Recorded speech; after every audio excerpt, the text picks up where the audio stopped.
Like most of you, been familiar with climate change for a very, very long time.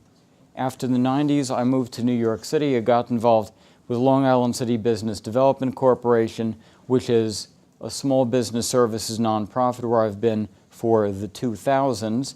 And until the early 2000s, I was just kind of doing my job and helping out industrial businesses in Western Queens.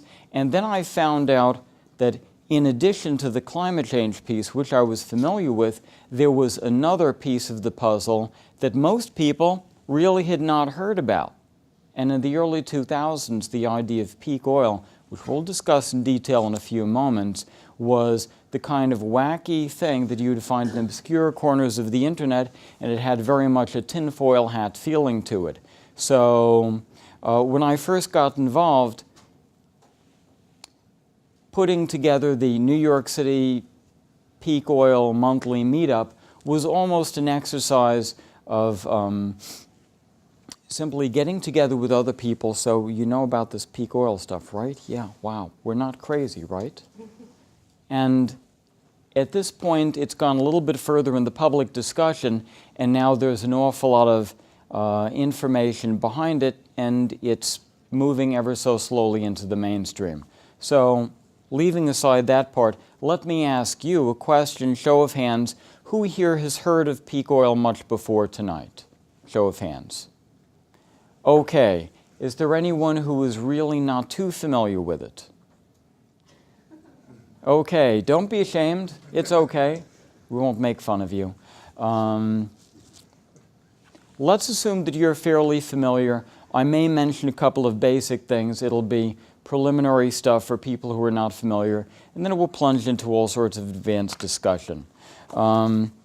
Anyway, you basically know we've got to move beyond fossil fuels. We've got climate change going on, and even though it's widely discussed that we need to move towards, say, 80% reductions of our carbon emissions by 2050, the scientists who are studying this closely say, well, that's really nowhere near enough. We need to do things like cut our emissions 80% by 2020 or even earlier. So there's a huge disconnect between what the scientists are saying, what the public is aware of, and what government officials, at least in the US, are even willing to consider.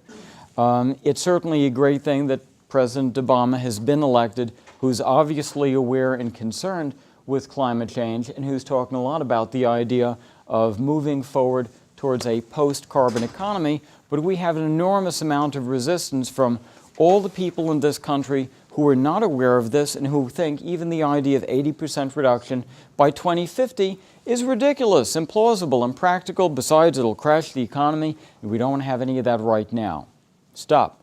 All the people who are still talking drill, baby, drill, they're still out there. They still think that we ought to be expanding our domestic oil, natural gas, and coal resources. On the other hand, you have scientists, people like you, saying we need to figure out a way to decarbonize our economy as soon as possible. The problem is partly technical, but to a very large degree, it's cultural, political, psychological. So how do we move from where we are now, positive improvements in our political condition accepted gratefully, to where we need to be when we don't even understand fully how that's possible? And that's, of course, the whole sustainability discussion. Two reasons we want to include the fuel depletion piece into it. One is, well, you know, it's going to happen. We might as well figure out what it's going to look like and how to be prepared for it. And two, there may be a way that we can bring this to the larger community, to the U.S., in a way that helps our neighbors who are still stuck further back in the discussion move a little bit towards the idea of, yes, we can decarbonize the economy and not totally crash the system. So we have to do it anyway, and it might help us move towards sustainability where we need to go anyhow. Some people have said that fuel depletion is kind of the evil twin of climate change because as you know, because you're a pretty sophisticated group, while on the one hand we know that climate change is an end-of-the-pipe problem, with fuel depletion you have what's in the tank and do we have enough of it problem.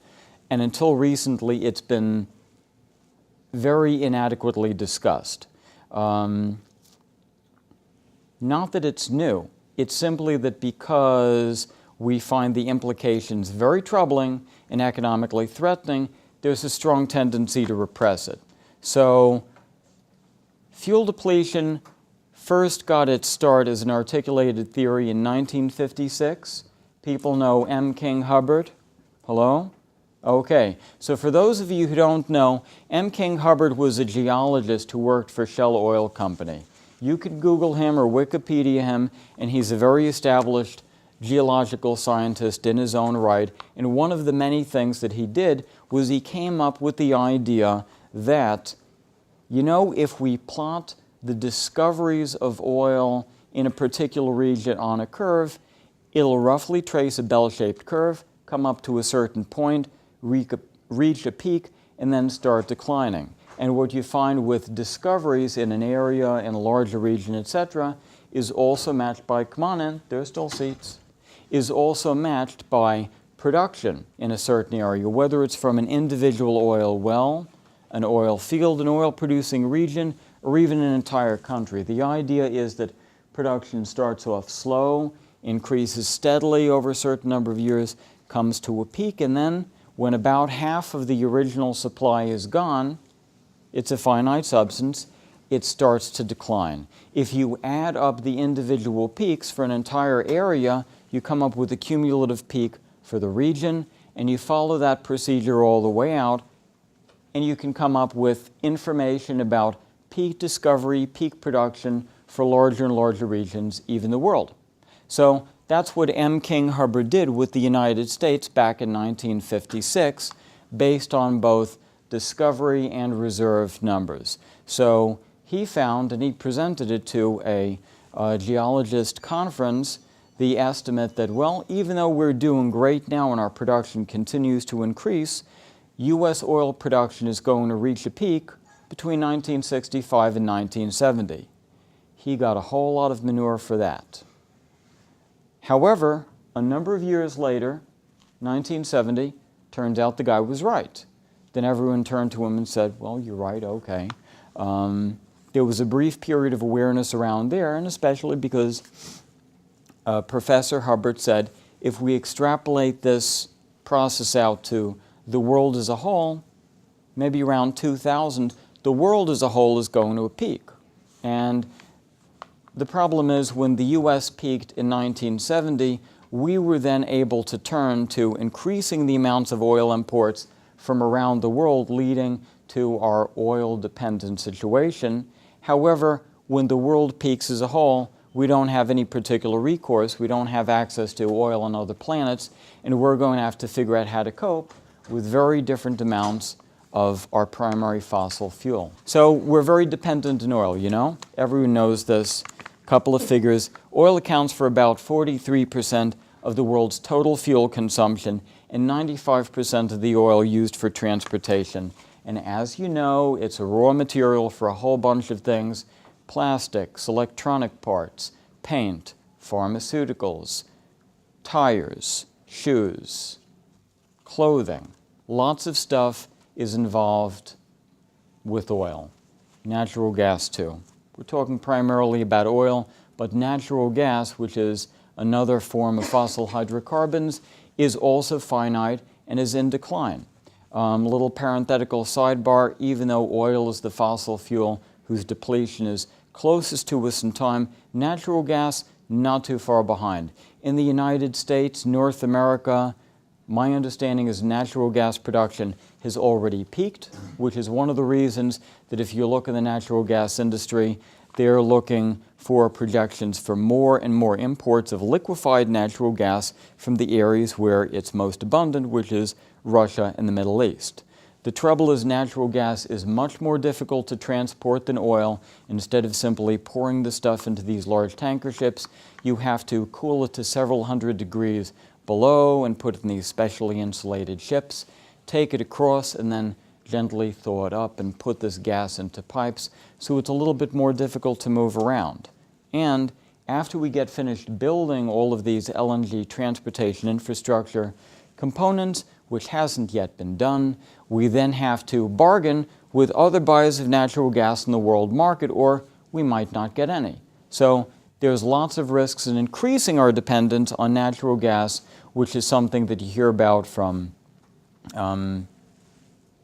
the gentleman who's proposing, who's the guy who's talking about the windmills? Thank you, Boone Pickens. Boone Pickens talk about, well, we can put up a lot of windmills for which I will make a handsome profit, and no problem about the cars, we'll just liquefy the natural gas and use them for the cars. Not such a good idea, because natural gas is also a commodity in very limited supply and one that is subject to disruption. So, not so much on Mr. Pickens' idea. Moving back to oil and the concept of depletion, one of the reasons that we got here is because for such a long time in the history of our use of dealing with fossil fuels, we were always finding more. And it's been that way for such a long time that we've forgotten culturally it can be any other way. That's a little difficult. We're being tricked by history, because even though through our lifetime we've been accustomed to all of this abundance of very concentrated energy resources, we have gotten accustomed to a historical accident in which we came upon the great bounty of fossil fuels. You go back before the couple hundred years, and we had very, very stable energy resources: wood, animal power, sun, wind, in lower tech forms. It's difficult for most people, aside from you folks in the room here tonight, thank you all for being here, to conceive that this is a historical accident that we need to treat with great respect and care, and to conceive that there is another point in history, that is to say the rest of it, when the availability of all of these handy fuels is not going to be as abundant as it is today. So one of the biggest parts of our challenge is to work with that awareness and to bring it into consciousness, because basically it's one of those repressed, denied, and hidden things which is kind of getting us into trouble. So in order to deal with this problem, we need to make it not an invisible problem, bring this issue into the realm of the visible, and to acknowledge the fact that we've had a short-term gift of fossil fuels, and we're going to have to cope in a very short period of time with the dropping off. But many of you already raised your hands, so I'll move forward with this material.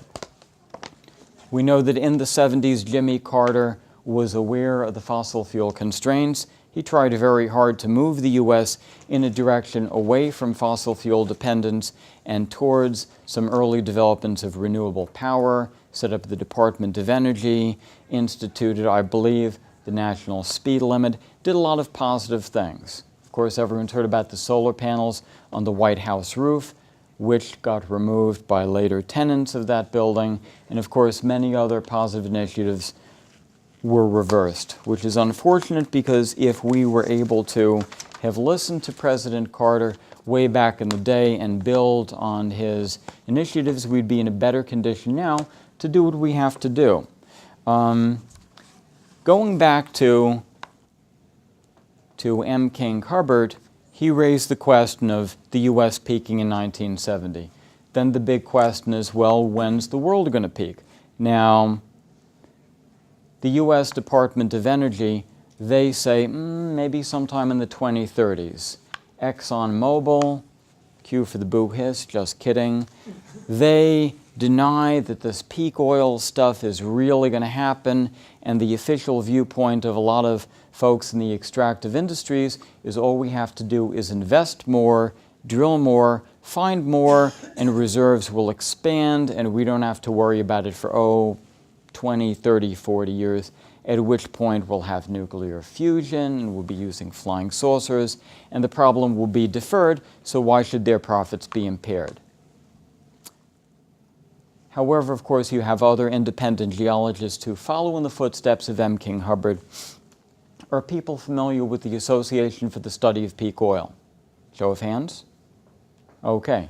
So the group by that name a number of geologists, physicists, and other scientists applied M. King Hubbart's mathematical models and ways of analyzing data about reserves, about discovery, and they've been updating it ever since, collecting information that they're able to obtain from around the world. So anyway, ASPO, we'll call them ASPO for short, their particular model says that leaving aside DOE and their optimistic estimate of around 2030 or so, they say world peak is a lot closer, say, about now.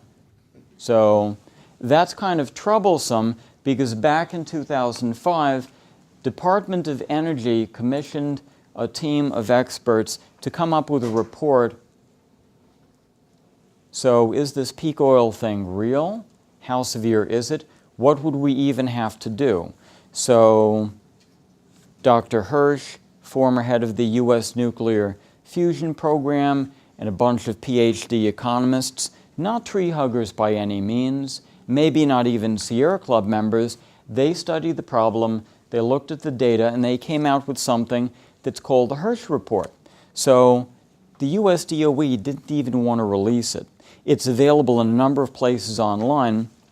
You can find it easily enough, and it's worth looking at because it's the first US government-connected recognition of the problem. So the Hirsch Report said peak oil is absolutely real, it's going to be happening, and we really need 20 years of advanced preparation, federal emergency, crash program, sirens, bells, whistles, etc., in order to buffer the impact. And it needs to be started ideally 20 years before world oil production peaks, or else you're going to have a whole lot of problems.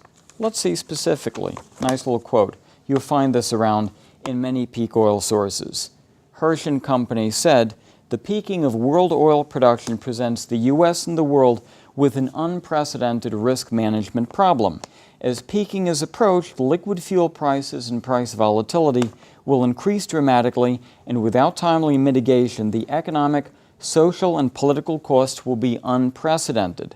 Viable mitigation options exist on both the supply and demand sides, but to have substantial impact, they must be initiated more than a decade in advance of peaking."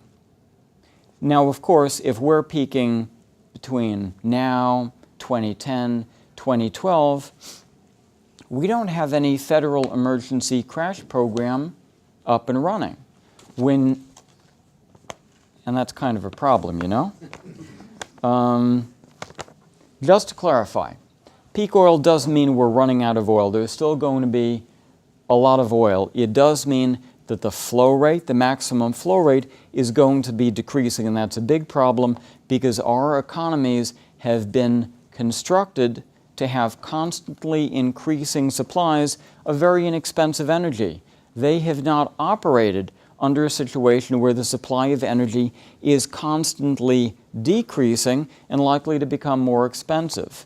Now, of course, the stuff about the economy, that's kind of a complicating factor.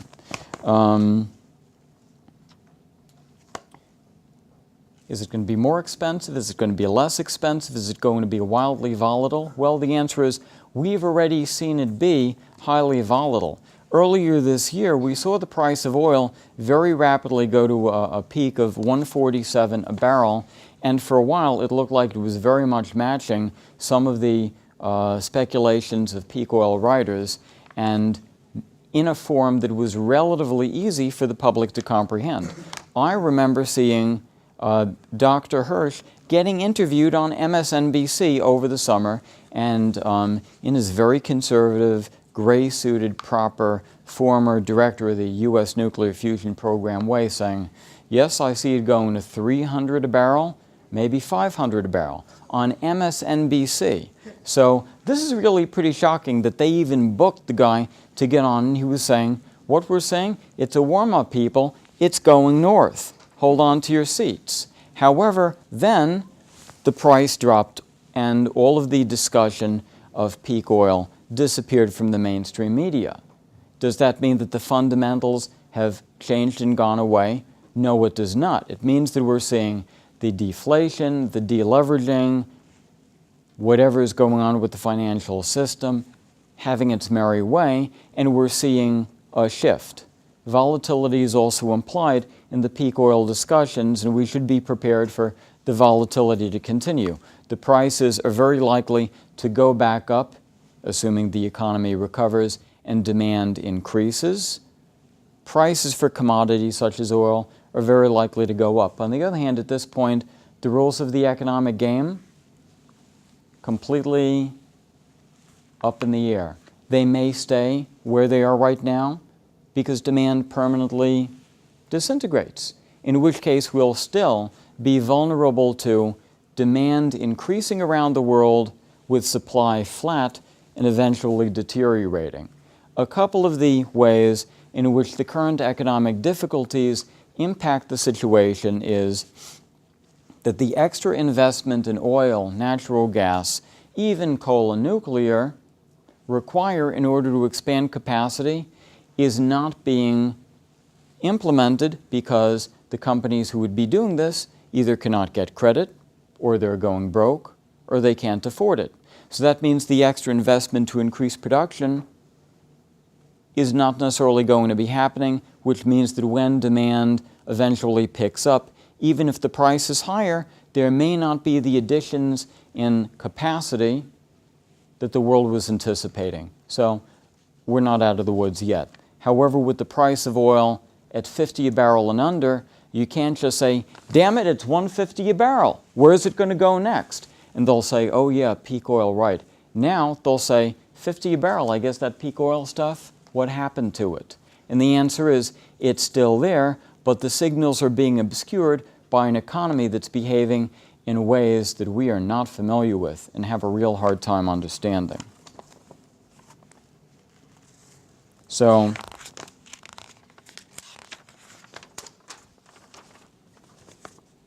I kind of already got through some of the material here. We know that discovery of oil, that already peaked back in the 60s. Since the 80s, we've been using more oil than we've been discovering. We know that many other countries besides the U.S. that are oil-producing countries have also joined the U.S. in going into decline. And one of the other things that we're noticing is that production from oil-exporting companies is probably going to be depleting at rates faster than their actual rate of depletion, because the exporting countries will be using more of the oil internally and be less able to ship it outside. Another interesting tidbit is Mexico, which is our third largest source of oil inputs. They're depleting in a very severe way. Cantarell, I believe that's the number 2 or number 3 oil field. Do we have any serious peak oil drum geeks in the room? Number 2? Number 2. So, as you know, Cantarell is dropping like a rock. Mexican production as a whole is dropping off sharply.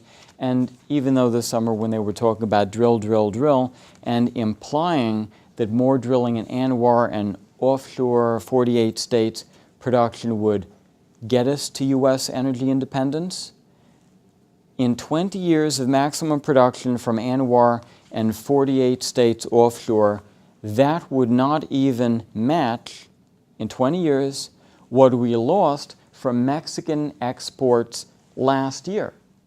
So it's a tremendous case of misdirection where they're sort of moving around the little walnuts or cups and saying, look here at this, but meanwhile there's all this other stuff going off on the side. Imagine if Senator McCain had say, well, Senator, what are we going to be doing about Mexican oil exports to the U.S. that are already dropping off a cliff? Will Anwar be able to match that? Well, the U.S. media, incidentally, just a little sidebar on the whole drill thing.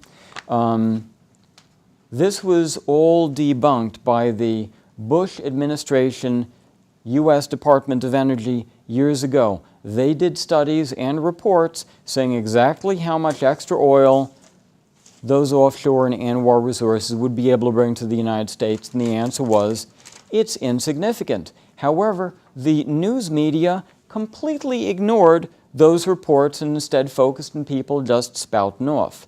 So we have to contend with the news media that's not focusing on important and accurate information, leading people down the wrong directions. So, and issues? I said a lot of issues. A lot of issues, absolutely. This might be a good time for a little quote from John Michael Greer. Is anyone familiar with John Michael Greer? Big peak oil writer? Okay, good guy. Check him out. So anyway, he points out the difference between a problem and a predicament. A problem is something that you fix. You deal with the problem, it's fixed, you move back to life as you know it. A predicament is something that is not so easy to fix. You have to deal with it. It's something that you have to live with. It doesn't go away. What we have is a predicament, or actually an interlocking series of predicaments. So the key thing that you can take away from this, if you didn't already bring it with you, is that our ordinary way of doing business, regular life as we have known it, it's over. We're going to have to come up with very, very different ways of managing this. So what are those ways? The answer is, well, we don't quite know yet. We still have to work that out. So everything that we're going to be talking about here tonight and after tonight, when you go back to doing your activist projects and your work with the community, is going to be all about figuring out how are we going to deal with these very serious predicaments that we're in, and communicating those predicaments in ways that are going to make it possible for other people in your community to join in with you. The very natural response, if you tell people about this, is they're going to want to assume it's a problem and say, well, we should try to keep our way of life in operation. Can we substitute some fuels? Can we do natural gas cars? Can we heat up some of those oil shale and tar sand deposits that we've heard about? What about that heavy oil in Venezuela? What about nuclear fusion? What about hydrogen? Just to talk about those things very, very quickly, hydrogen, they've put $400 billion gazillion into it. We don't have any hydrogen cars. Nuclear fusion, be great if they had it, but you know what? They don't yet. It's always like 20 years ahead, 20 years ahead. Oil shale and tar sands. There's a little thing called energy return on energy invested. And some of you are nodding because you know what that's about. The idea is if you have to put in a certain amount of energy, bye ladies, thanks, see you later. If you have to put in a certain amount of energy into extracting it, it takes away from the net energy that you get from the fuel. Oil historically has been a very rich energy source. When oil was first extracted, the 1 barrel of oil extraction could get you 100 barrels in yield. Over time, as the most dense, easy to find, and rich deposits of oil have been tapped, the net energy of oil has dropped off. If we look at the amount of energy you have to put in order to get energy out from oil sands and tar sands, it's very high. When they're talking about going up to the frozen Canadian Athabasca waste, if that's the way you pronounce it, and heat up the tar sands using natural gas to boil these sands, to squeeze some oil out of it, etc., after a while it starts being very unproductive, and it's a waste of very good and important natural gas that we'll need for other things. So the other alternatives to oil, unfortunately, have a much lower net energy value. What about solar and wind? Well, unfortunately, the energy yield from them is certainly not as high as oil. However, that doesn't mean that we should not aggressively develop them. We certainly should. But it's going to cost a lot of money, and it's going to take a bunch of time. And as we've already mentioned, time is kind of in short supply, and money is increasingly short supply. So substitution of one form of energy with another is going to be challenging in some parts, even for the best alternatives. And for other alternatives, it's going to be very damaging. People say, well, we have 200 years worth of coal. First of all, it's 200 years worth of coal under a number of very positive assumptions, and not under the assumption that we're going to be using a lot more of it. And if we use a lot more of that coal, we accelerate the destruction of the climate, which is already a big problem now already.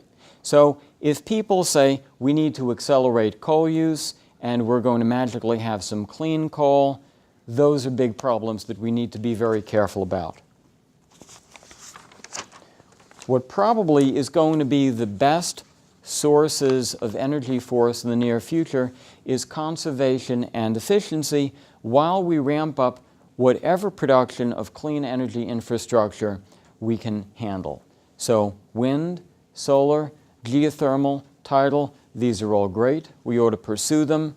We ought to be developing more of the hybrid cars and the electric cars, even though there are some people who say those electric cars will be running on coal, except if we have the solar in place.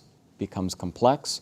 But nonetheless, the first place to start is where can we have conservation and efficiency in all areas of our operations. And that means homes, transportation, buildings, food production, industry, urban design. So we do have a couple of positive developments. We have President Obama coming in, and just this morning I happened to see in the New York Times his administration is going to be putting a lot of money from the stimulus package towards infrastructure redevelopment, mass transit, renewable power, weatherization of homes. The last, weatherization of homes, retrofits, is especially important because it has the possibility of really expanding the number of jobs that are functional and beneficial, and will help us both have a cleaner post-carbon economy and stimulate the economy, which certainly needs a little help. So this is a good area that we should certainly try to support. Does President Obama know about peak oil? He probably does. He's a pretty smart guy. Lots of people have contacted him. However, you'll notice from the political discourse that he is not going to be talking about peak. They're able to talk about the need to rebuild infrastructure, about energy independence, and about restoring the economy. Because right now, with the economy having been kind of blown up, the first priority for everyone in terms of passing and supporting big pieces of legislation is, how is this going to affect the economy? Can we afford it? So for environmentalists and people who are concerned about sustainability, we have to be able to phrase anything that we're talking about in terms of, yes, this is going to create jobs, it's going to rebuild the economy, it's going to support our infrastructure, and at the same time also reduce our dependence on oil, and incidentally, to prepare for the disruptions in fuel supply and price that lie ahead. However, those are certainly useful arguments that are not being made publicly, but are valuable, I think, for people in this room and other people around the country to start introducing into this national dialogue. Besides, Obama needs a little backup. He's going to be getting a lot of flack. Heritage Foundation, you heard about those guys? So they don't really like this wind stuff, the solar stuff, the idea of imposing all of these conditions for green technology. So he is still going to need a little help and a little backup, so people need to make him look more moderate. What are some ways that we can work with this on a local level? The answer is, people familiar with Postcarbon Institute? Okay, we've got one in the house, two in the house, couple in the house. Postcarbon Institute is a group that is advising governments and municipalities on how to respond to this. Because even though it's great to have Obama in the House and people in Congress becoming somewhat more aware of this, it's often going to be easier to get a response on a municipal level. And it's also an area where you are more easily able to have an effect because you can speak to your council members, your mayors, your state assembly people, and say, you know, we have a problem and you need to factor this in to whatever discussions you're having about sustainability and about economic recovery. You'd explain it to them and they'd say, well, what do you think we should do? A couple of real brief answers would be, you need to factor into your budgets and your long-term investment planning. Don't be spending a lot of money on things that are going to be depending on consistent supplies of oil. So for example, if you're planning to build a new airport or a new highway or suburban sprawl that's going to be 30 or 40 miles out from the main employment or transportation hubs, well, don't do that. That would be a real bad move. Instead, you ought to be taking that money and trying to move it towards mass transit, buses, subways, transportation-oriented development, so your new housing is really close to where the existing transportation hubs are. You want to channel your budget towards increasing efficiency and conservation any which way you can because you're going to need it. Weatherizing houses. And also towards increasing local food production, because one of the big pieces that makes a peak oil response different from a lot of conventional environmental priorities until recently has been the emphasis on developing local food production, because we're not going to be able to ship potatoes and tomatoes from California over to here by truck so easily as we have in the past. And that too is a form of local job development. After I found out about this in 2004, about 4 years ago, I plugged into the local peak oil meetup. People familiar with meetup.com? It's a website-mediated way in which people who have common interest can get together. So anyway, I became the organizer of that particular group in New York City, which is nominally a pretty large attendance and certainly isn't compared to other groups around the country. The several people who were very closely involved with that particular monthly group organized a peak oil conference in New York City in 2006. We've since sponsored a number of different events, presentations, workshops, have done a lot of things related to permaculture and various forms of agriculture. We've done lots of different screenings of documentaries. My personal favorite documentary to screen about this is The Power of Community, which is produced by Community Solution, and it talks about what happened to Cuba in the 1990s after the fall of the Soviet Union.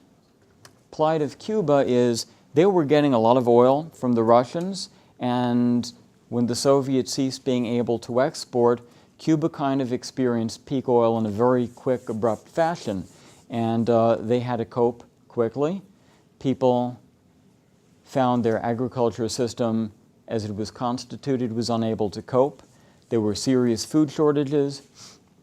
People, I'm told, lost an average of 20 pounds in Cuba, but there were fortunately enough people who knew about organic and urban agriculture that they were able to quickly muster some emergency responses, and the Cuban agricultural system is now doing actually pretty darn great. Most communities are relying on food produced in their immediate vicinity. They are moving forward with renewable power to a certain degree, but they're just adapting in very, very positive ways and demonstrating that it's possible to have a good quality of life with significantly lower amounts of energy. Those are some of the things that we've been doing. What I personally have been doing is I wrote this 50-page report on how New York City can respond to climate change and peak oil. So I did circulate this around. I wish I could tell you that Mayor Bloomberg's representatives called me up and said, "Wow, this is really important, we want to meet with you."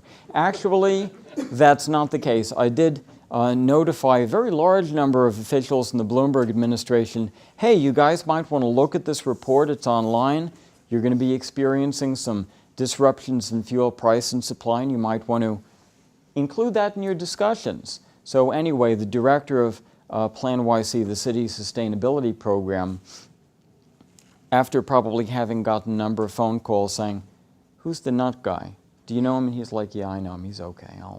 I'll handle it." So he wrote me a very nice letter saying, "Mayor Bloomberg's Plan YC incorporates a number of the suggestions that you've made. Thanks a lot for thinking of us. Hang in there." So they've been informed to a certain degree. As to how far it has permeated their discussions, I really don't know. In a city as large as New York City, there is a tremendous opportunity for contacting people, telling them about this, and suggesting certain ways to respond. Probably the biggest, besides lowering energy use, moving towards regional agriculture and renewable power, is simply raising awareness that this issue exists. And those are the same things that you can do around here. By the way, the report, I forgot, my website, beyondoilnyc.org.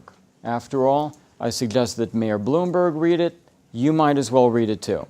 On it I have a 50-page PDF, nicely academic, many footnotes, etc., and it's also available on a series of HTML pages that contain the links to all the references and all the reports. So you can go to beyondoilnyc.org and say, so where is that Hershey report? How can I read it? Where's the U.S. Army Corps of Engineers report that talks about peak oil? Where is the U.S. General Accountability Office report from February 2007 that talks about peak oil? No problem, Mayor Bloomberg. It's all there. Go to the website, takes you direct to the link. And of course, that's something that you can use when you're speaking to your local council members over here. What will happen to big cities after oil peaks and international... What will happen to big cities after oil peaks, or small cities? After oil peaks, we can expect to see a plateau, which many say we are now on. After a certain point, we'll start falling off the plateau and world oil production will drop. It will probably tend to make oil more expensive if the rules of the economic game we've seen in the past still apply, or it may simply mean that some oil disappears from the market as it's bought by other people, and there will simply be shortages, disruptions, supply problems, in which case you might see trucks not being able to take food and goods and get it in supermarkets. That's going to cause a tremendous amount of consternation amongst people who have been accustomed to going to the supermarket, purchasing food and taking it home, because they'll go there and there won't be any food.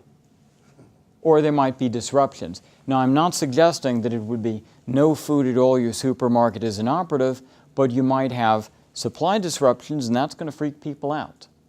There could be shortages of gasoline, which would be of great concern to police departments, fire departments, emergency services personnel, dump trucks, garbage trucks. Think of all school buses. Think of all of the different aspects of municipal infrastructures, large and small, that depend on regular supplies of fuel and regular supplies of goods that move back and forth. And you can imagine that either rapid spikes of oil, which could certainly occur, or shortages or disruptions could cause all sorts of chaos. If you start thinking about it and imagining how these things could exist, it's a serious challenge. So the question would be, municipalities need to budget for this. They need to have extra storage tanks, and they also need to have various different backup plans. What happens if we have to ration municipal fuel supplies? What happens if you have a very cold winter and you can't get fuel oil, etc.? What will happen to big cities? So this is of concern for me, being that I live in New York City. You know, you're in kind of a smaller city. New York City is very big. People say, well, New York City could potentially feed itself from lots of roof gardens, community gardens, blah, blah, blah. First of all, there ain't no rooftop farming in New York City. It doesn't exist yet. Last night at one of our events, I was talking to this very nice young lady who's really into roof gardening and roof farming, and would like to try to figure out how to even get something going in New York City. But the idea is large urban areas, even though it would be great for them to produce more food within their boundaries, are never going to be independent of a surrounding area. What you do want to do is encourage more agricultural production in the couple of 100 miles surrounding the large urban areas. That's something that we have to work up to. Various peak oil writers say further down the line, big cities are going to tend to have diminished population as more people decide to move towards smaller, urban centers, villages, or more rural areas. Richard Heinberg, peak oil author extraordinaire, some people know him of course, wrote an article in the last year provocatively titled 50 Million Farmers. His suggestion of the number of people that it will require to feed the U.S. population. You don't have that many farmers in the city. We certainly do need to have more farming in the city, but we'll certainly need more farming in extra-urban and rural areas. Population. As somebody correctly points out, 10 calories of fuel is required to produce 1 calorie of food. By the way, that comes from Professor David Pimentel of Cornell, your neighbor over here, who's done lots of studies on the energy return on energy invested of biofuels and alcohol. And by the way, Professor Pimentel hates ethanol, hates it. So the answer is, right now, the world population is quite high. Our population growth in the past century has largely matched the increase in the use of oil. As oil becomes less available, we are not going to be able to have the same agricultural capacity, so it is likely that we have overshot world population, and we really, really need to reduce world population. If we fail to voluntarily curb our consumptive habits, it becomes increasingly likely that population overshoot will correct itself in an involuntary fashion through starvation, plagues, conflict, etc. So we definitely want to try to reduce our population.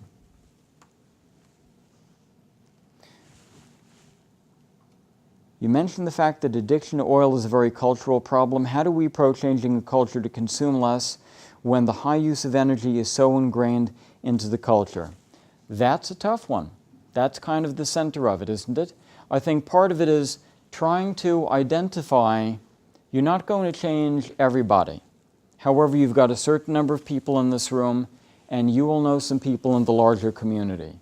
If you can bring more of those people into a dialogue and explain the amount of energy that we're using is really unsustainable, we have to come up with ways of operating a civilized society on much lower levels of fuel, and you get that discussion going more and more widely in the community, I think that's the next step forward. Because if it's only the people in this room, it's not enough. But you will all know other people who aren't here tonight who will be able to engage in that conversation, and those are things that will be very important for the Binghamton Area Sustainability Coalition. Did I get it right? Close. Okay.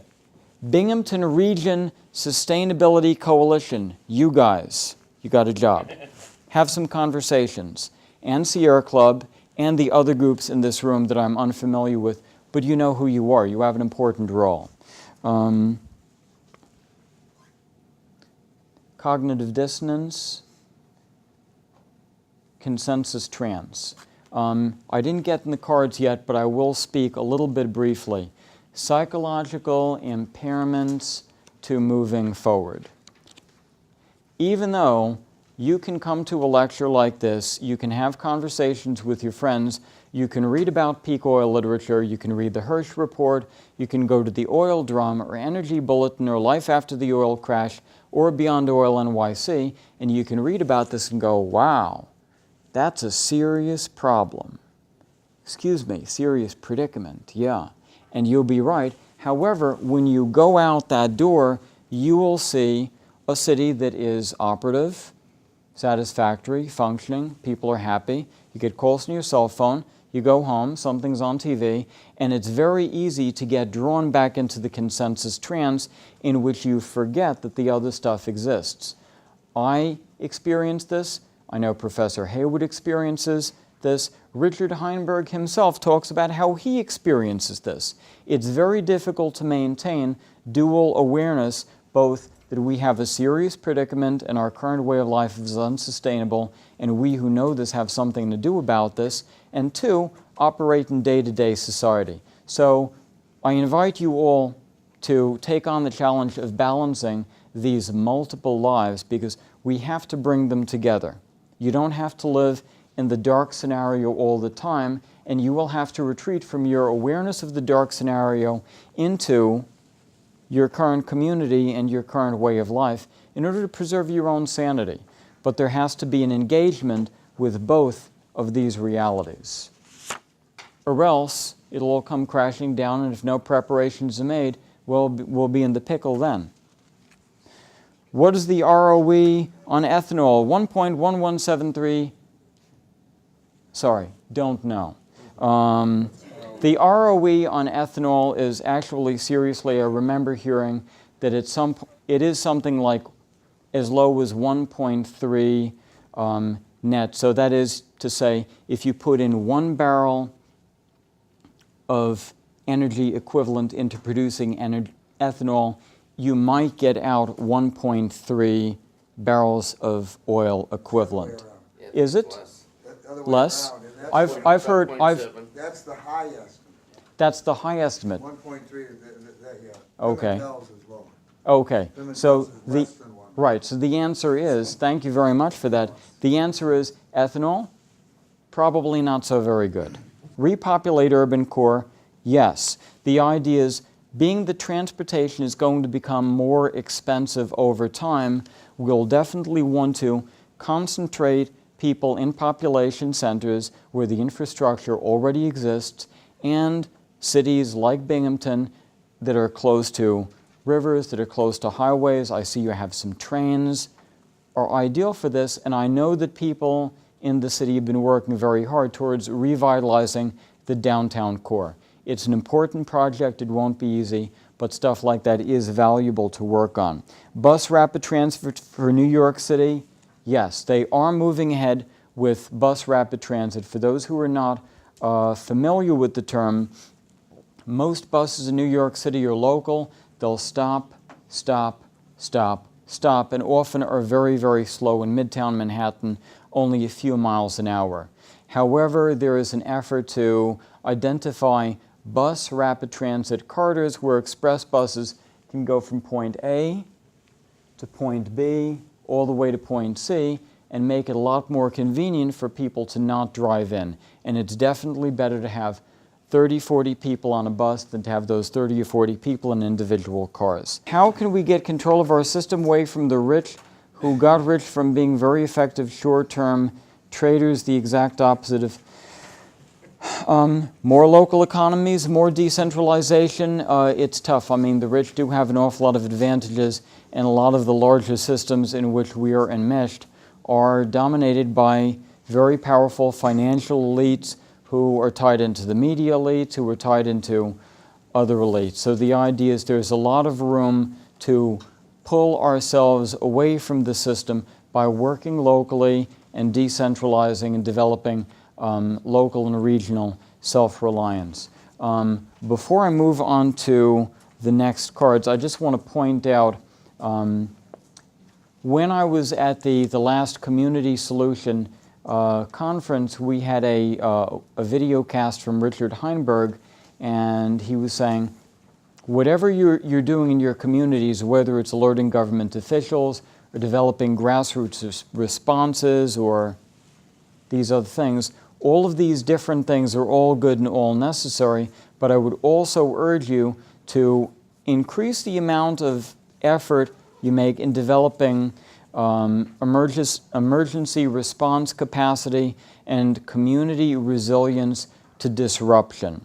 So you want to think of who in your community would be interested partners in increasing resilience to disruption of fuel supplies, power supplies, price spikes. So you might want to have some BRSC representatives go to your local hospital and say, hey, have you guys done any planning for what happens if electricity goes out for a couple of days, if fuel prices spike, or if we get disruptions and you don't have any at all? I think that there's going to be somebody at your local hospital and healthcare system who would be concerned about that, and if you can get them into a discussion of preparations, that would be beneficial. there may be a Red Cross out here, there may be a County Department of Emergency Services.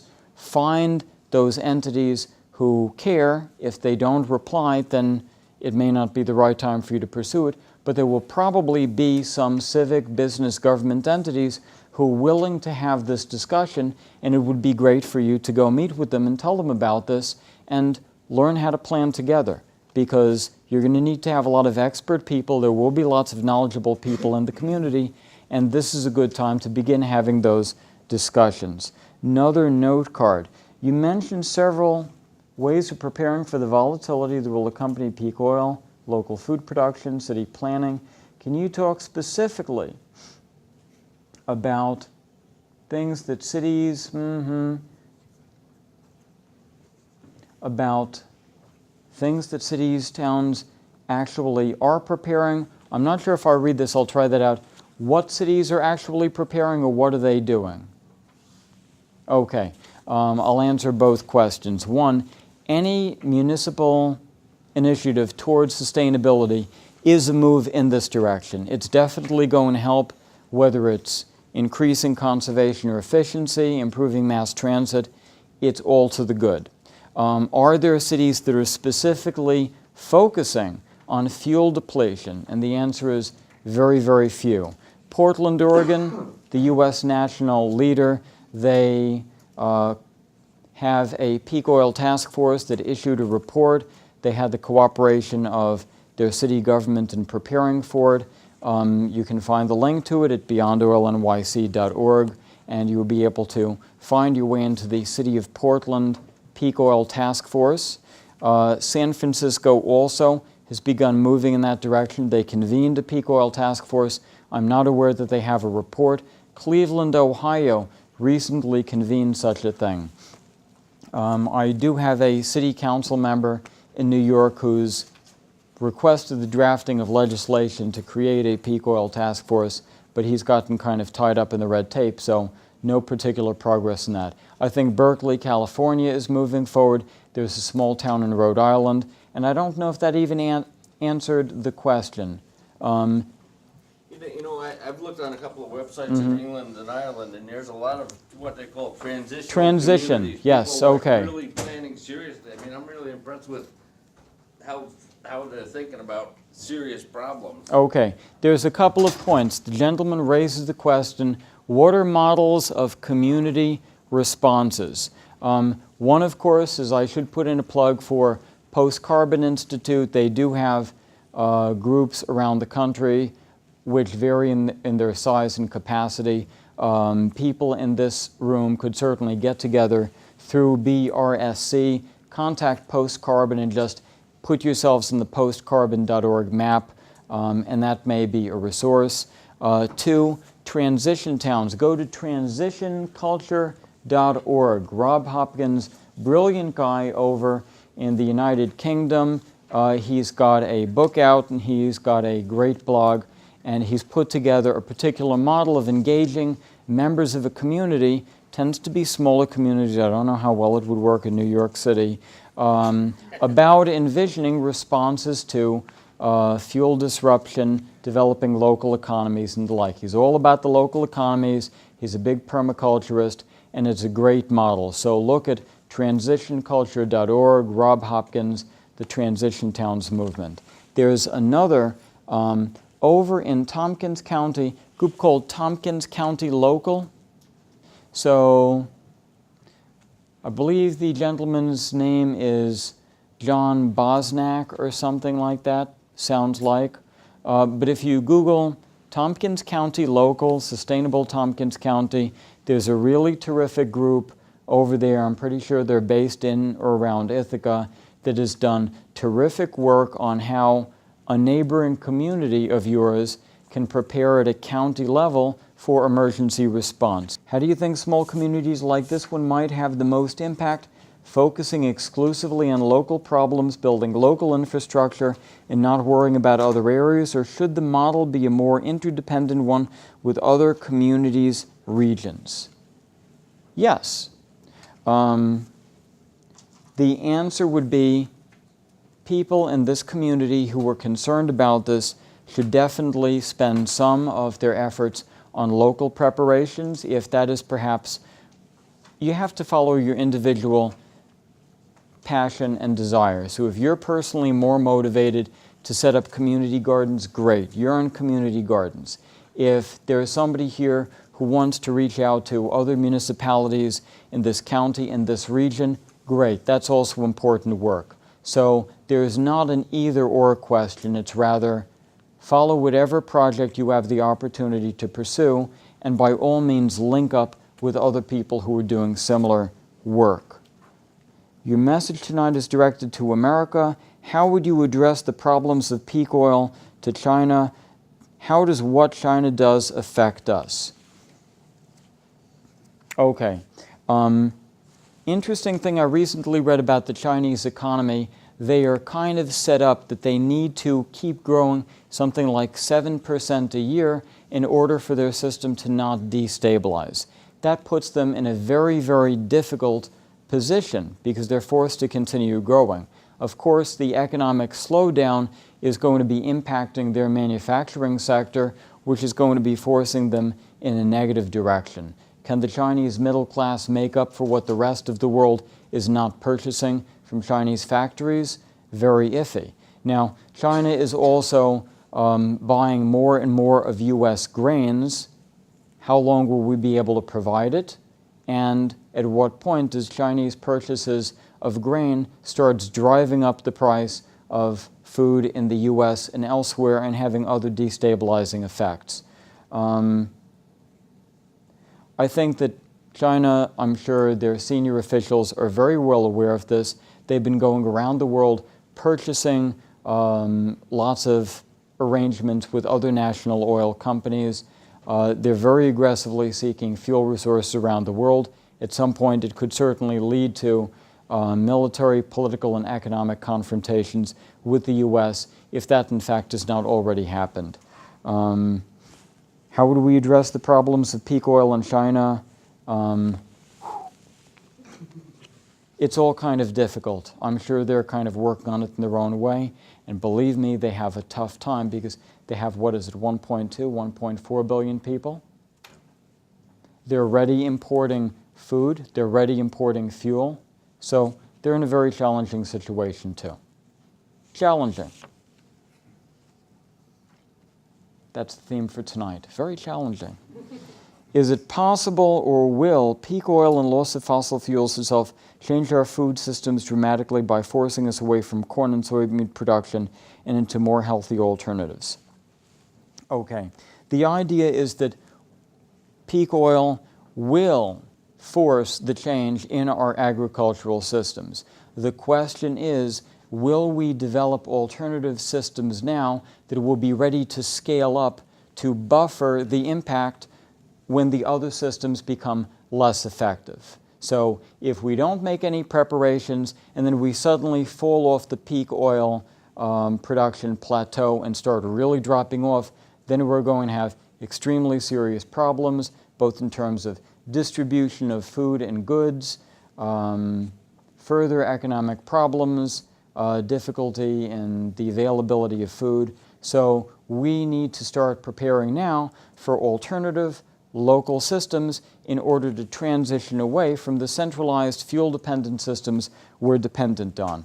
And as far as corn and soybean production, certainly the more agriculture is localized, it becomes the choice of that local market and those local farmers whether they choose to produce corn and soy, and hopefully they won't be GMO variety products.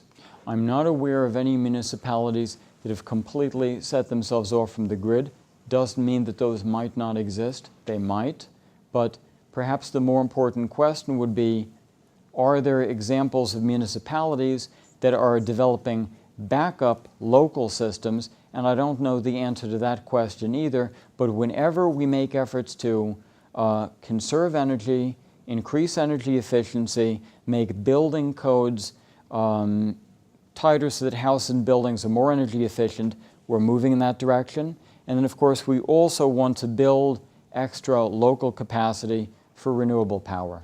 So ideally, at some point, municipalities might want to be off the grid, but there are many other short-term steps that are going to be more easily available than that, which is perhaps good as a longer-term goal. The more that we're able to prepare and adapt beforehand, the better off it will be. And frankly, even being aware of communities that have encountered these situations and have adapted, and beginning to think about how you individually in this community would adapt is an enormous help. Just to start out by imagining, yeah, it could happen here, and these are the kind of things that I would do. I might have some flashlights or a little wind-up radio or a couple of days' supply of rice and beans or some water or anything like that. And by the way, you can go to the American Red Cross or Department of Homeland Security, and you can click onto their website and get very useful information, very patriotic and helpful information about ways to ensure your resilience against disruptions, because after all, you're just being patriotic. Red Cross, Homeland Security, FEMA, go there, check it out. So, why should we believe authority? Why believe authority? I agree. Why believe authority? Why believe me? And the answer is don't believe me, go out and do your own research. Because the idea is not to tell you this is the way it's going to be, but rather to encourage each of you individually to do your own research, find the truth as clearly as you can understand it, and empower yourselves, because it's not about me or anyone, but please go out and try to identify it yourself. However, I'm glad to provide some clues that may be of use to you. Seeing if I can remember a couple of the other points, what if any particular community were to go to a state agency and say, we're going to become independent of the state power grid?